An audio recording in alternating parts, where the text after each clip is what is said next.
accepting that actually if we're going to make any inroads in terms of the sovereignty in this land, we all need to band together and fight the system legally from one unified front. And that hasn't been the case in more recent history. And Chief Curry's been pushing for that. He's been pushing for that. He's been really hard. pushing for it. I mean, that's how I found out about it, to be fair, online. He's been pushing for that hard. And again...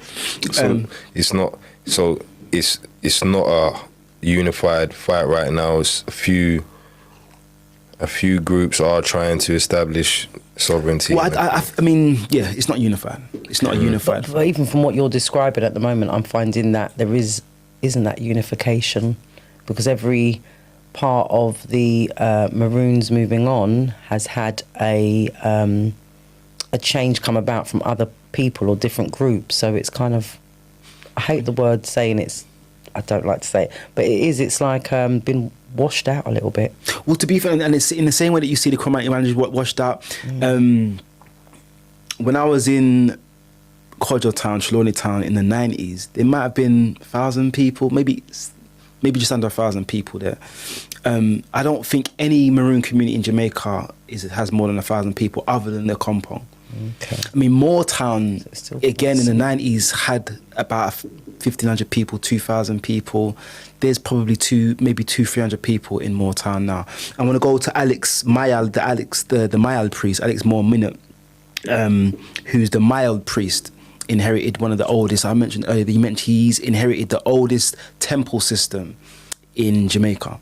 So Nani was the high priestess of the Mayal order, and Alex has inherited that temple, that 300-year-old temple complex. And the reason why I mention him is that there's still an Obeah Act in Jamaica. So the Obeah Act, and in the Obeah Act, it mentions Maya. It doesn't mention Kumina, which kind of actually served as the origins of Rastafari. So Kumina comes from Congo. So what's Kumina? Kumina is a spiritual practice that primarily uses drums and dance, and it comes from the Congo. Bingo. So when you say spiritual practice, it's just a particular ritual, a particular thinking, or it's an entire belief system? Kumina, academically they call it revivalism, because it does still incorporate some aspects of Judaism.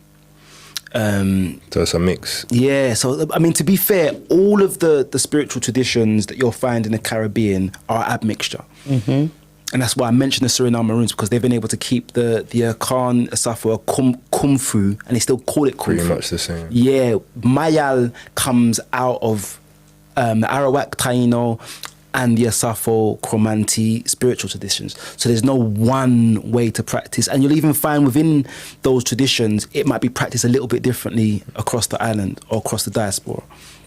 So Alex, I'm going to read this part as well.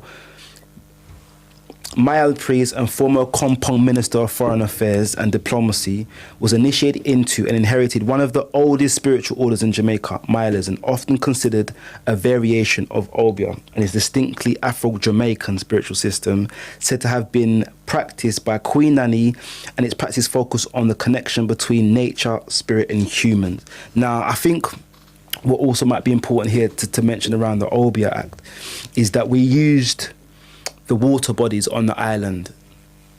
Remember, what is the Obeah Act? You mentioned it a few times, but you haven't explained what it is. So the Obeah Act of, it would have been 1830 something. I forget the date that it was enacted.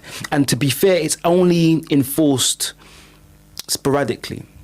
So my friend Alex has experienced it when he's tried to kind of open up the Blue Lagoon, for example, for spiritual ceremony.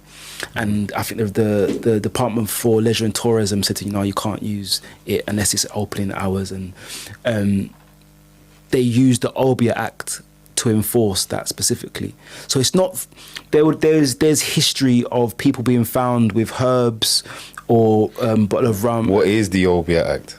So it prohibits any use of spirituality outside of Christianity or any of the kind of Judaic system. So this is a law. It's a law against indigenous practices. A law against indigenous, anything outside of the Abrahamic faith is illegal. Yeah, so it's almost like a pagan act, if you like. And it's illegal. It's illegal. Yeah. So this is the part of the reason, part of the reason why Alex is fighting so strong at the moment for the opening of some of the water bodies like the Blue Lagoon, other areas like Petty Bottom River, places that we'd used for spiritual cleansing, purification. They'll kind of section it off and say you can't come here at certain times. And I guess from the Jamaican government's perspective, maybe they think it troubles tourism. I would argue the complete opposite, to be fair. It could then form a tourist attraction. I learned about this Obeah from you, but I wouldn't say it's to help tourism. I'd say black people, same in Africa, we're so Abrahamicified that we want to distance ourselves from these systems. Practices. So you would find the preacher or the pastor or whatever you want to call from each community calling out for something like that. Shut that down, make that illegal. You know what I mean? And everyone's saying, cheering that on, because nobody wants to be seen to be doing no judge. And this is the thing. You know, at this point, I think it's important to mention this. So, the idea of juju. Eju is the twee terms for the indwelling spirit and the external universal spirit. So Eju is a spiritual practitioner that is trying to connect the individual spiritual sense with the external. So that's all the Juju man means. I mean, obviously, it's taken on connotations in the same way that... demonized. Yeah, it's demonized. Obviously, the whole thing's been demonized. And I think it's important. It's black is bad, bro. So. Lastly...